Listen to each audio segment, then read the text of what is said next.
السلام عليكم ورحمة الله تعالى وبركاته. ومعنا عقال وين السلامي أخيارته مالك استوى جوكتين. waxaan filayaa maanta in muuqaalkan sida aad ciwaanka ku soo aragtay ama aad ku soo aragtay thumbnail-ka uu yahay mowduuc noloshaada aad iyo aad muhiim u ah wax badanna insha Allah ta'ala ka tari doona.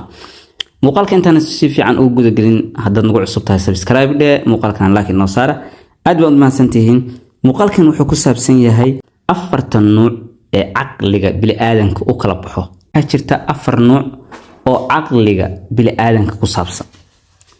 number 1 waxaan naqaanaa waxa la yiraahdo intelligence quotient oo ah IQ waxaan u naqaanaa. inta badan waxaan maqalnaa dadka ayagoo leeyihiin qofkan waa qof caqliyadiisu aad u sareyso waa qof IQ-giisu aad iyo aad u sareeyo.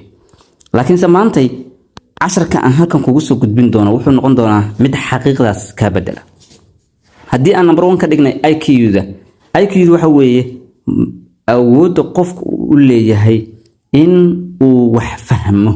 tusaale ahaan in uu qofku xallin karo xisaabaadka, casharada uu xifdin karo, waxyaabo uu hore u arkay uu soo xasuusan karo, waxyaabaha caqliga maskaxda ku saabsan xifdiska, xisaabaadka xallintooda, qofku waxyaabo hore u arkay inuu soo xasuusto ayaa waxa la yiraahdaa IQ.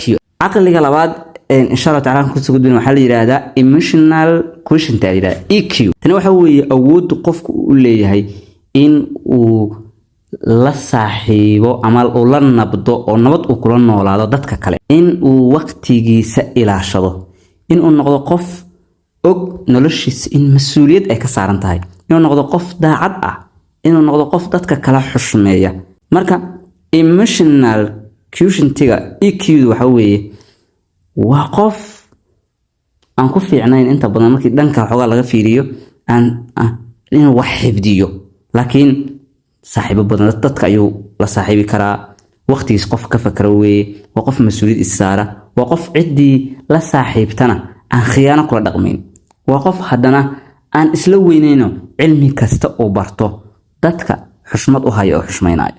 caqliga saddexaad rodila min meeshan kuula wadaa waxa la yiraahdaa social quotient SQ.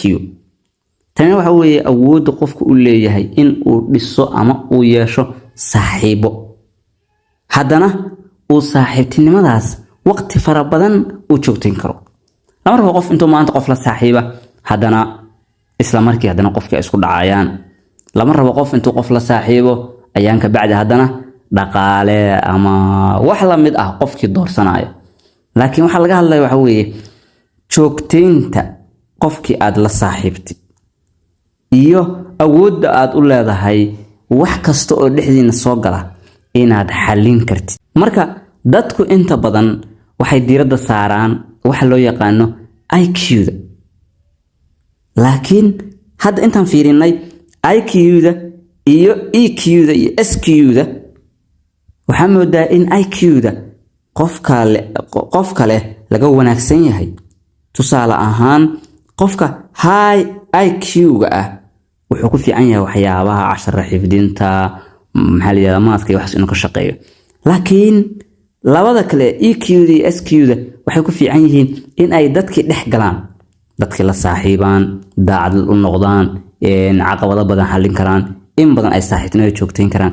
taasina waxa la yiraahdaa waa sababta keenta dadka haysta maxaa la yiraahdaa darajada sare ee markii iskuulka la joogo high IQ ah xisaabaadka iyo casharada iyo xifdiska A+ ka keena ku fiican casharada, dhanka kalena ku hooseeya bulshada dhaqanka iyo mas'uuliyad la is saaro qof waqtigiisa ilaashado, dhankaasna ku liita inay shaqaale u noqdaan dadka EQ-da iyo SQ-da.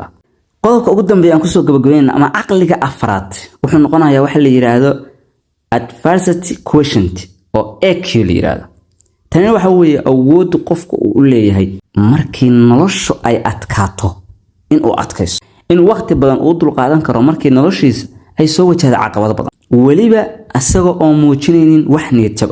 haddaba maadaama ay afartaas caqli jiraan, halkan waxaan rabaa duuleem dadka waalidiinta ah, macallimiinta, maamulayaasha inta muuqaalkaygan uu soo gaaro in ay ku dadaalaan oo bulshadeena la fahansiiyo in ardayda iyo ilmaha aan laga dhisin IQ-da waxa la yiraahdo يعني لو قلت قال إن 10 كحفظيان حسابات كشقيان لولا داله سيدي أي SQ ده وحلو يقان السوشيال بالشدة سيدي أولاد رقم لهاين صحيح نمو سميسان لهاين دادكو داعد ونقون لهاين عقبادها إيه بروبلمية سو وجهها يقودوا القادم لهاين إن دان كاسنا إلما لو وجهيو السلام عليكم ورحمة الله تعالى وبركاته.